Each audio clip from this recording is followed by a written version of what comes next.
លោកវិជ្ជការបើខ្លាចត្រីវិរុទ្ធណាមិនក៏មិនទៅស្ទួចនៅពាងទឹកផ្ទះលោកឯងទៅបឹងនេះណាជាបឹងសម្រាប់អ្នកទាំងអស់គ្នាអ្នកណាមកក៏បានដែរអូអ្នកនាងតម្រៃទឹកក៏មកដែរមែនទេយ៉ាងម៉េចដែរសម្លៀកបំពាក់ព្រឹកមិញស្ងួតហើយនៅបើមិនទាន់ស្ងួតទេលោតចុះបឹងលាងឲ្យហើយទៅចាំខ្ញុំជួយស្រង់បលុង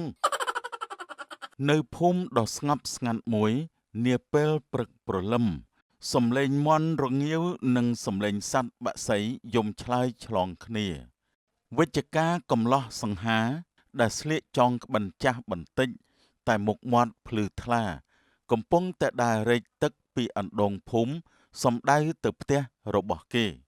អោកូនអ្នកស្រែជីវិតរេរារែកទឹកស្រោចផ្កាមិនហ៊ានប្រាថ្នាកូនស្រីសេដ្ឋីហើយថ្ងៃនេះមេឃស្រឡះល្អណាស់បើបានស្រីស្អាតម្នាក់មកជួយដងទឹកប្រហែលជាស្រួលមិនខានទេលោកអើយ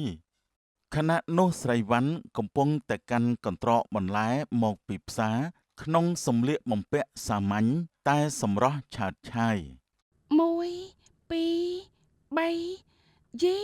មីងម្នាក់នឹងអាប់អត់ខ្វះ100រៀលទៀតហើយចាំមើលចុះថ្ងៃក្រោយកុំសង្ឃឹមថាបានស៊ីលុយខ្ញុំឲ្យសោះវិជ្ជការនិងស្រីវ៉ាន់ដើរមកទល់មុខគ្នាត្រង់ផ្លូវបំបែកដោយសារវិជ្ជការច្រៀងសប្បាយពេក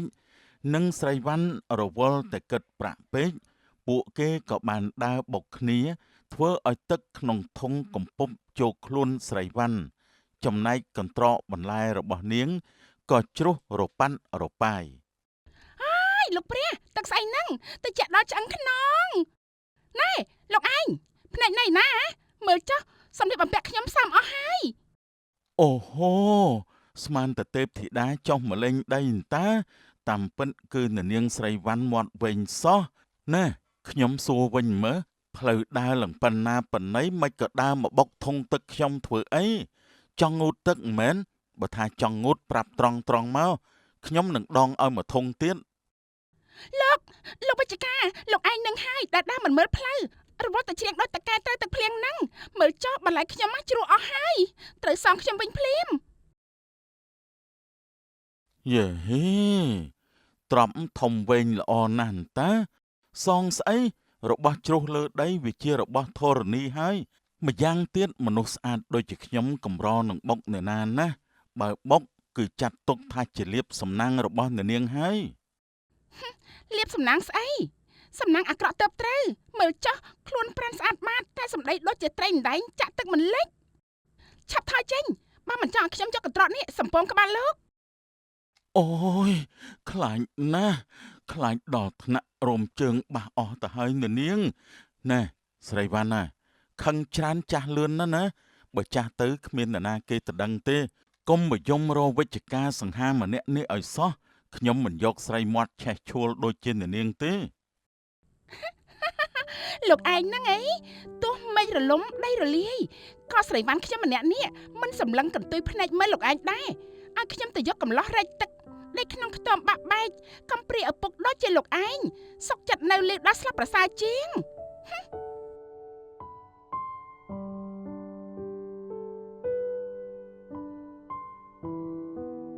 ទឹកមុខប្រែជាស្រពោនបន្តិចពេលឮពាក្យកំព្រានិងខ្ទមតែគេក៏ឆាប់និយាយបន្លំល្អហើយចាំមើលចុះបើថ្ងៃក្រោយឃើញខ្ញុំដើរជាមួយស្រីផ្សេងកុំមកលួចប្រច័ណ្ឌឲ្យសោះណាផ្លូវវាចកុំបោះបង់ផ្លូវណាត្រង់កុំដើរហង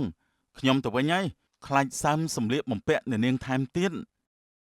ឆាប់ទៅផុតទៅកុំឲ្យខ្ញុំជួបទៀតលោកវិជ្ជការចិត្តខ្មៅវិជ្ជការដើរចេញបាត់ទៅស្រីវ៉ាន់ក៏រើសបន្លែទាំងរអ៊ូខណៈនោះមិត្តភ័ក្តិរបស់ស្រីវ៉ាន់ឈ្មោះនារីក៏ដើរមកដល់យេស្រីវ៉ាន់មិនក៏សាមខ្លួនបែបហ្នឹងហើយមើលចុះឲ្យឆ្លោះជាមួយបងវិជ្ជការទៀតហើយមែនទេហើយមនុស្សស្អីអាក្រក់ម្លេះជួបពេលណាឌឺដងពេលហ្នឹងណែនារីឯងមើលចុះគេនឹងសង្ហែបន្តិចមែនតែសម្ដីគេវិញណាហើយចង់តែយកស្បែកជើងញាត់មាត់ទេគេថាស្អប់ចំពប់លឿនណាមើលទៅបងវិជ្ជការគេមិនអាក្រក់ទេគេក៏តស៊ូចិញ្ចឹមម្ដាយតែម្នាក់ឯងកុំប្រកាន់គេពេកអីណែកុំមកការពារគេចំពប់លើស្អី បាយចំពប់លើខ្ញុំសុកចិត្តចំពប់ជើងដួលស្រាប់ប្រសើរជាងតោះទៅផ្ទះវិញងូតទឹកផ្លាស់សម្លៀកបំពាក់ចេញស្អុយទឹកដុកនាយវិជ្ជការនឹងណា ផ្ទះវិជ្ជការ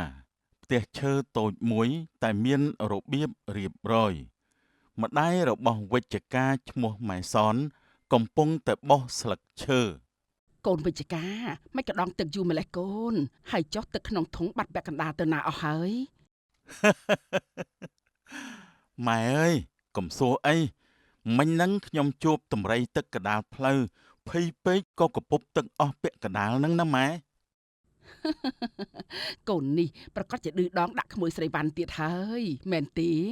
កូនស្រីគេល្អណាស់ណាកុំទៅរករឿងគេពេក មិនខ្ញុំរករឿងគេទេម៉ែគឺសម្រស់គេទេដែលមករករឿងភ្នែកខ្ញុំតោះម៉ែសម្រាប់ទៅចាំកូនទៅដាំបាយឲ្យហូបជីវិតយើងក្រមែនតែបាយកូនដាំគឺឆ្ងាញ់ជាងបាយសេដ្ឋីទៅទៀតណាម៉ែនៅមាត់បឹងឈូកដ៏ធំមួយនាពេលរសៀលផ្ទៃទឹកថ្លាឆ្វេងមានផ្កាឈូកដុះរហ័ងវិជ្ជការនិងនាយតោកំពុងអង្គុយស្ទូចត្រីនៅមាត់ច្រាំងហើយ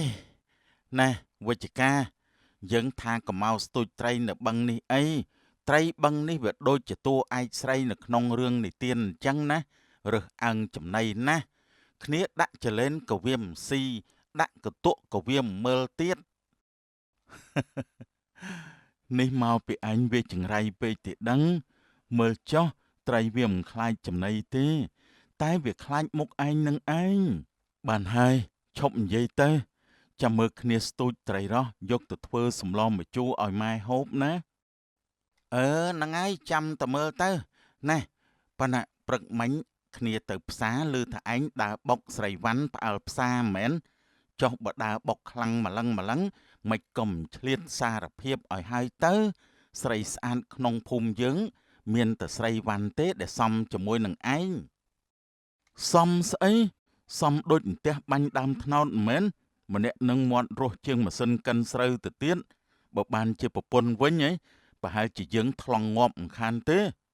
ខណៈនោះដែរស្រីវ៉ាន់និងនាងរំដួលបានដើរកាន់កន្ត្រកបោកខោអាវមកដល់មាត់បឹងក្បែរកន្លែងវិជ្ជការអង្គុយ ណែនោះមិនមែនវិជ្ជការនាយតោទេអីយីមកធ្វើអីនៅទីនេះចាំមើលបងជួយឌឺដងឲ្យឯងម្ដងណា កុំអីបោះរំដួលកុំតែក្បែរគេពេកអីណានាំតែចង្រៃខ្លួនទេអូយធំក្លិនស្អីគេទៅណក្លិនដូចជាត្រីងាប់អូយបុកនឹងក្លិនភក់អូយព្រះអើយតាមការពិតណាមានមនុស្សមកឈរស្ទូចមកមៀចនៅទីនេះសោះ យ៉ាហេបងដួលមាត់បងឯងនេះនៅតែក្អូបដូចដើមណោះមកបោកខោអាវឬក៏មកបោកសណ្ដាប់ធ្នាប់អ្នកភូមិហ្នឹងណែអាតោកុំមាត់ប្រយ័ត្នត្រីវាផ្អើលត្រីវាខ្លាចសម្លេងមនុស្សតែវាខ្លាចបំផុតគឺសម្លេងមនុស្សស្រីមាត់ដាច់នឹងតែម្ដង ណែលោកវិជ្ជការបើខ្លាចត្រីវិរុទ្ធណាមិនក៏មិនទៅស្ទូចនៅពាងទឹកផ្ទះលោកឯងទៅបឹងនេះណាជាបឹងសម្រាប់អ្នកទាំងអស់គ្នាអ្នកណាមកក៏បានដែរ អូអ្នកនាងតម្រៃទឹកក៏មកដែរមែនទេយ៉ាងម៉េចដែរសម្លៀកបំពាក់ព្រឹកមិញស្ងួតហើយនៅបើមិនទាន់ស្ងួតទេលោតចុះបឹងលៀងឲ្យហើយទៅចាំខ្ញុំជួយស្រង់បលុង ហើយលោកឯងនេះឈប់ហៅខ្ញុំថាដំរីទឹកភ្លាមមើលចុះរូបរាងខ្ញុំស្រឡនម្លឹងហៅដំរីទឹកកើតទៀតមែនទេ សឡូនស្អីទេអ្នកនាងវ៉ាន់បើអ្នកនាងសឡូនវិជ្ជការនេះប្រហែលជាស្គមដូចជាអំបោះហើយ ណែនាយតោឯងកុំចង់មកចេះស្រីវ៉ាន់គេស្អាតគេមានអ្នកដណ្ដឹងច្រើនណាស់ណាមិនដូចពួកឯងទេដែលចាំតែទេវតាទម្លាក់ប្រពន្ធឲ្យ